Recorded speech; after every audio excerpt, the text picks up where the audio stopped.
అందరికీ హాయ్ అండి. ఈరోజు సఖీ వంటగదిలో ఇలా హెల్తీగా తామర గింజలతోటి స్నాక్స్ చేసి పెట్టండి. 2 నిమిషాలలో నెల రోజుల వరకు నిల్వ ఉంటాయి. చాలా మంచిది కూడా. ఈ విధంగా ఒకసారి ట్రై చేసి చూడండి. ముందుగా ఇక్కడ నేను పొయ్యి పైన ఒకటి నాన్ స్టిక్ ప్యాన్ పెట్టుకొని ఒక 3 కప్పుల తామర గింజలు వేసుకున్నానండి. వేసుకొని లో ఫ్లేమ్లో వేయించుకోవాలి. ఇది క్రిస్పీగా అయ్యే వరకు వేయించుకోవాలి. అలాగైతే క్రిస్పీగా చాలా బాగుంటాయి. ఎప్పుడు ఈ తామర గింజలు వేయించుకొని తీసుకోవాలి. ఇలా మంచిగా వేగిన తర్వాత ఒక ప్లేట్లోకి తీసి పెట్టుకుంటున్నాను. ఇప్పుడు అదే ప్యాన్లో 1 టేబుల్ స్పూను నువ్వులు వేసుకుంటున్నాను. మీరు తెల్లవి అయినా వాడుకోవచ్చు, నల్లవి అయినా వాడుకోవచ్చు. ఇవి వేసుకొని వీటిని కూడా కొద్దిగా లైట్గా వేయించుకోవాలి. మరి మాడిపోనియకూడదండి. ఆ పచ్చివాసన పోయే వరకు లో ఫ్లేమ్లో వేయించుకొని వీటిని కూడా ఇలా గిన్నెలోకి తీసి పెట్టుకున్నాను. ఇప్పుడు అదే కడాయిలో 1/2 కప్పు బెల్లం తీసుకుంటున్నాను. 1/2 కప్పు అయితే కరెక్ట్గా సరిపోతుందండి. ఎక్కువ ఏం అవసరం ఉండదు దీంట్లో.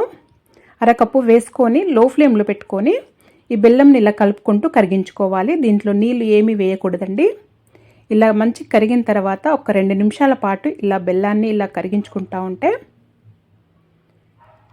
ఈ బెల్లం టైమింగ్స్ అనేది ఏమీ ఉండదండి. మంచి కరిగిన తర్వాత ఈ బెల్లం మొత్తం కరిగిన తర్వాత ఇలా మెల్ట్ అయిన తర్వాత ఇలా కలుపుకుంటూ ఇలా ఉడికించుకోవాలి. తెలుస్తుందండి.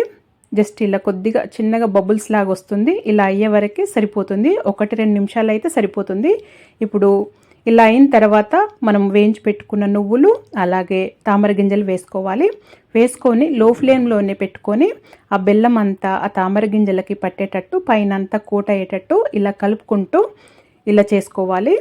ఇలా చేసుకోవటం వల్ల ఆ తామర గింజలకి బెల్లం మొత్తం చక్కగా కోట్ అవుతుంది. నువ్వులు బెల్లము ఇలా అయ్యి క్రిస్పీగా అవుతాయండి. మనము బెల్లం గవ్వలు ఎలా చేసుకుంటామో ఆ విధంగా కొద్దిగా కలుపుకుంటే సరిపోతుంది. తొందరగానే అయిపోతుందండి. ఎక్కువ టైం తీసుకోదు. ఇలా మొత్తం ఆ బెల్లం అంతా తామర గింజలకి పట్టిన తర్వాత స్టవ్ ఆఫ్ చేసేసి అలాగే వదిలేయచ్చు. లేదా వేరే గిన్నెలోకైనా వేసుకోవచ్చు, వేరే ప్లేట్లోకైనా. నేనైతే అలాగే వదిలేసాను. ఇలా చల్లారిన తర్వాత జస్ట్ ఇలా అంటే విడివిడిగా వచ్చేస్తాయండి. ఏమి విరిగిపోవటం అతుకోవటం అలాంటివి ఏమి ఉండదు. సాగినట్టు అలా ఏమి ఉండదండి. చాలా క్రిస్పీగా వచ్చాయి. చాలా టేస్ట్ కూడా చాలా బాగుంది. ఇలా అన్ని విడివిడిగా తీసి పెట్టుకొని చూడండి ఎంత క్రిస్పీగా ఉన్నాయో.